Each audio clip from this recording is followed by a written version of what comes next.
Welcome back to the channel. I'm Rochelle. This is Brampton Gardener, and today I'm going to go over my new plant haul.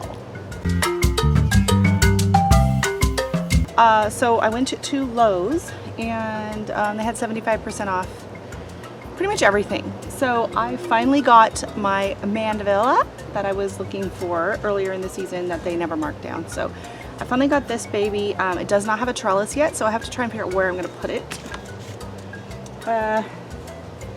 And then I got a Diplodenia. I couldn't decide between the two of them. This one was $2, the mandevilla was $5. And then I couldn't resist this cute little Gerber daisy for $1.39, I think it was. And this one came with a snail. This is a fountain grass, and I hope I don't live to regret this one. I know they can get really big. I don't know. Nothing ever seems to get really big here, unless of course it's the nasturtiums, but we shall see.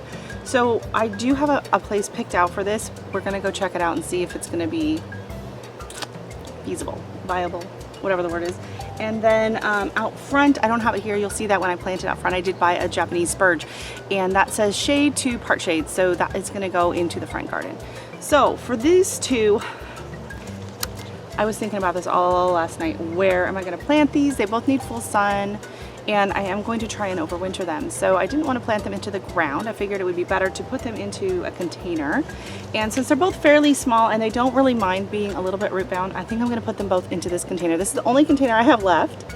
And the reason it's left is because this container thing here is stuck in the bottom. And so it wasn't draining. So it was just sitting there full of water. And I cannot get it out with my hands. So I might attempt this with a pair of pliers to see if I can get it out. If not, I'll just drill some holes in the bottom of that and leave it. The only other issue I'm gonna have is trying to find enough potting soil to fill this, because I think I'm pretty much out of potting mix. I might see if I have some in the garage left over from the springtime when I had like the indoor potting mix. And that might be a better choice, since I am gonna be bringing it inside at some time. It is, the indoor potting mix is slightly different in a mix that it doesn't have, I think, bark. A couple of different things because it will help cut down on like fungus gnats and stuff like that. So that might be where that's gonna go. So once I get these potted up, I'll probably try and pop them out into the garden somewhere where they're gonna get a lot of sun. And then I don't know this guy yet. I have no idea. I might pop him in that planter, but I don't know if it's gonna get enough sun there. The way the sun has been moving through the garden with the trees growing and everything, it's kind of changed this year quite a bit.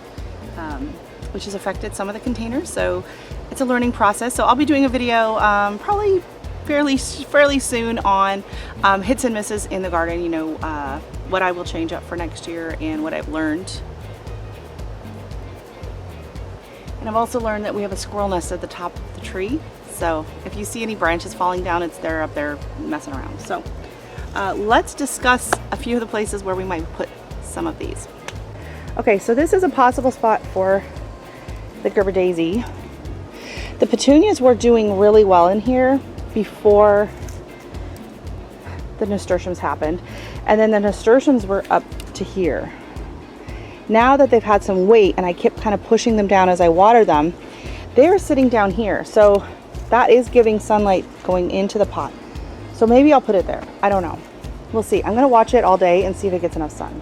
Oh, the base of this tree is full of suckers. It has been full of suckers for years. Every year I come in and I cut back as much as I can, and they grow back, and I just get frustrated and I finally leave it.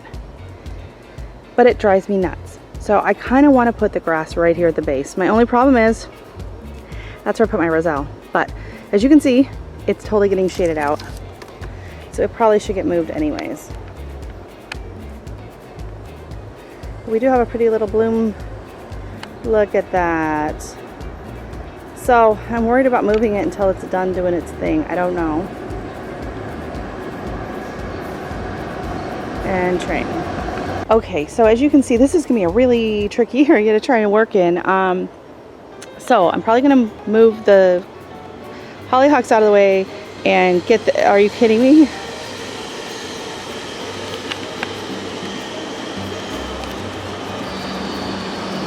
I waited like so long for that last train to go by, and then it finally left, and then we get another one. But that was probably a GO train or a Via Rail because it's fast and it's not so loud. The other was definitely a cargo. Okay, back to the video.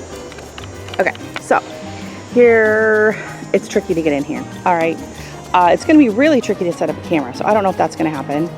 I have a few, oh, look, there's a ladybug. I have, these are getting tall, the amaranth. I gotta get that roselle out. Down in here, I have wee tiny gaillardia. No, gomphrena. I don't know, everyone else's videos of gomphrena, they're huge. Mine are super tiny and hidden in there. I also think I have some scabiosa that I planted in there, and I don't know. It's just, I think it just got crowded out by everything else. So I'm gonna dig out all of that. I'm gonna pull these weeds here. So I do have some weeds here that are coming out. I'm gonna dig out anything that's too tiny and dwarfed. I'm gonna pull out that roselle, weed it out a bit in here, and I prune back some of those branches, the suckers, and I'm going to try and get the grass as close to the base of the tree as I can. So that's that plan. And then once I pull those out, I'll probably just repot them up in here with the rest of my itty bitty tiny gomphrena. I don't know, everyone else's is enormous. Mine is just super tiny. So when I do that, then I'll replant in here and give it a quick weed. I've got a lot of clover coming up and a few other little weeds popping up. But the lemon queen, I think it is, lemon queen sunflower is doing great. And then over here, the 4 o'clocks are just starting to bloom. I did transplant a few in here. So this part is looking like a hot mess from when I had to prune back the old Sweet Williams, and they have not recovered yet. I did pop in 4 different 4 o'clocks from over here, but they have not taken yet, so they still look really rough. So in another week or two, that should look all right. But right now, it looks awful, so we're not gonna look at it anymore. My celosia is finally doing something, but I mean, there's nothing there really vase worthy yet. So hopefully we get some growth on that. So that, oh gosh, scared me standing on the ball. Okay, so look at these coleus. They're doing really good here though. This full sun, I don't understand coleus anymore. Full sun and it's doing great. I might actually move the mandeville here though. That is a good spot for them when I get them potted up. We shall see. So yeah, the mandeville and then the daisy, I don't know. It's very humid. It's not super warm out yet, but it's very humid. It's 77% humidity right now, so it's very humid. We already had rain this morning and we're getting more rain this afternoon, so I want to try and get this done, get this stuff in the ground so it can get some nice rain. And I'll film what I can. Let's go.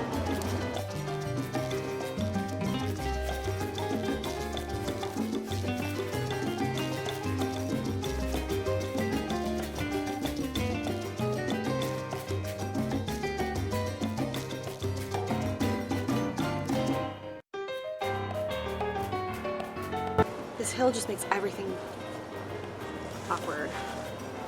So I'm just coming in and chopping. Oh my god, they come out so far, the roots on this thing.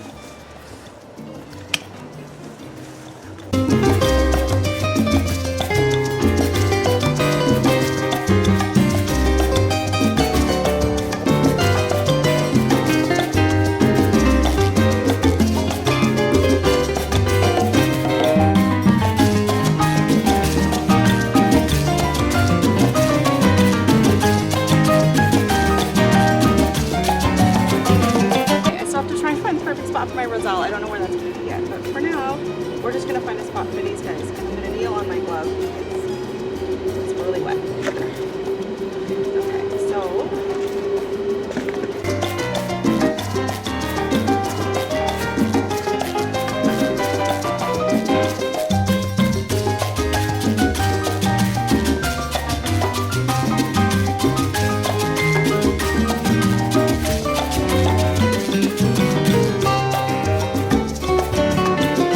Okay, so to get this out of the pot. This would be my easiest choice than to try and go find a drill and all of that because they're in the truck.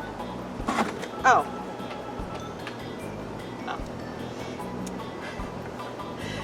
I won't tell you, I've been dreading all summer doing that. That's why I left this pot and I thought, oh, if I don't need it, I don't need it. I almost threw it out because I was like, I don't want to try and get this out. So, okay, that one easy. Let's see if we can find some soil to fill this pot. Okay, so I did not find any indoor potting mix. This is all I have left from this year's potting soil, which is really not going to be enough. So I think I'm going to sacrifice this container here. This is just some chervil and broccoli.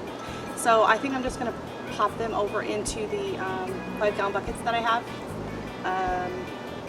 And then I'll use the soil from here. I don't really want to use this container because this is better for inside because it has the bottom part.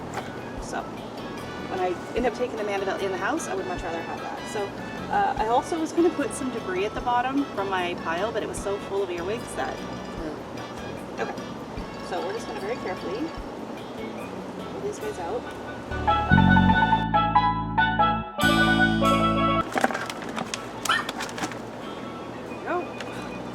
Oh my god, that is so wet. We've had so much rain.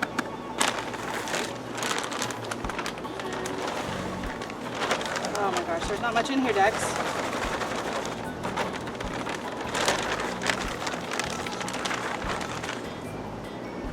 I was hoping there would be more than that. Oh my gosh. Okay, I do think I'm gonna have to dump, I'm gonna have to go up and get some sticks and build a...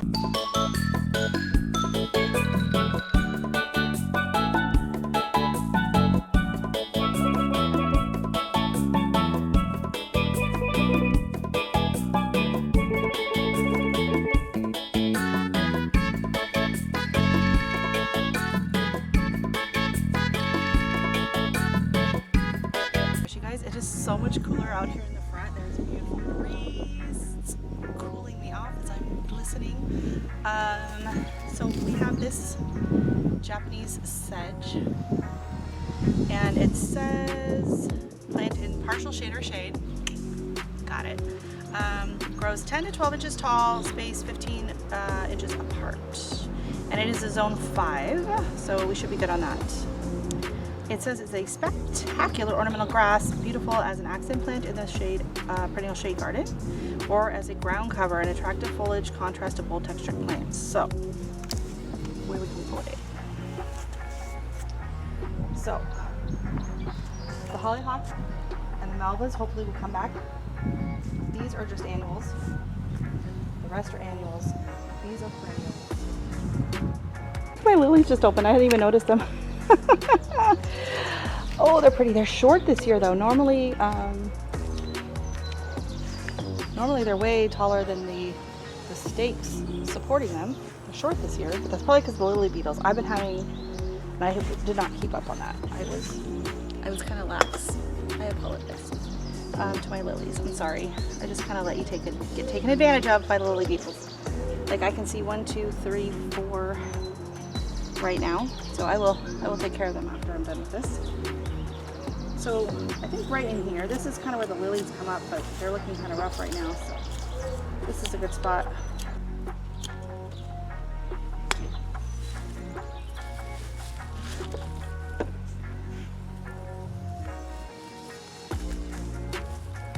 And actually, should I divide it?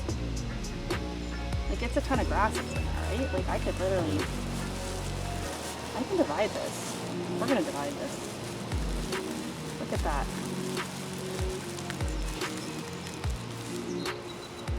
I don't see why not. Oh, hello earwig. God, there's so many earwigs this year. So I'm just gonna come right down. I should probably use a knife or something, but I don't know what I don't think you can kill grass. We'll find out.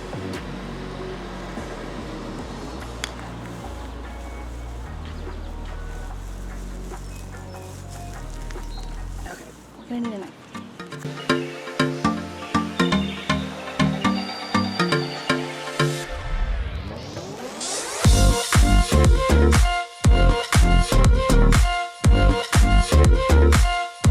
Okay, and now we have 2 more to find spots for.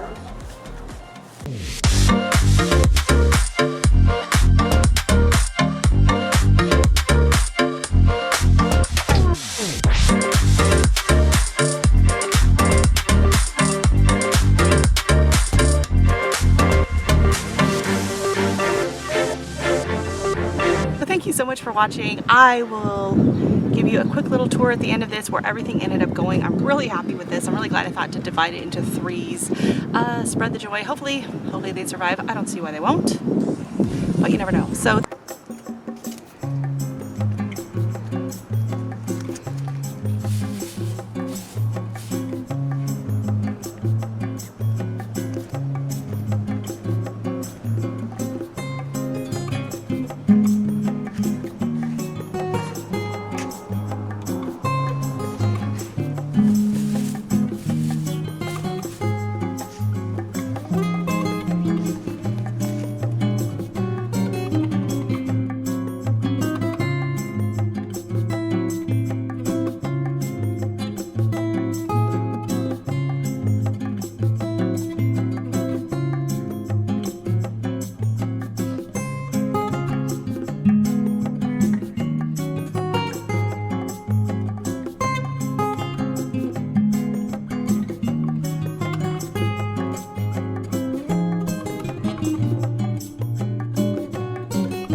thank you so much for watching. Don't forget to hit like and subscribe if you haven't already, and we'll see you in the next video. Bye.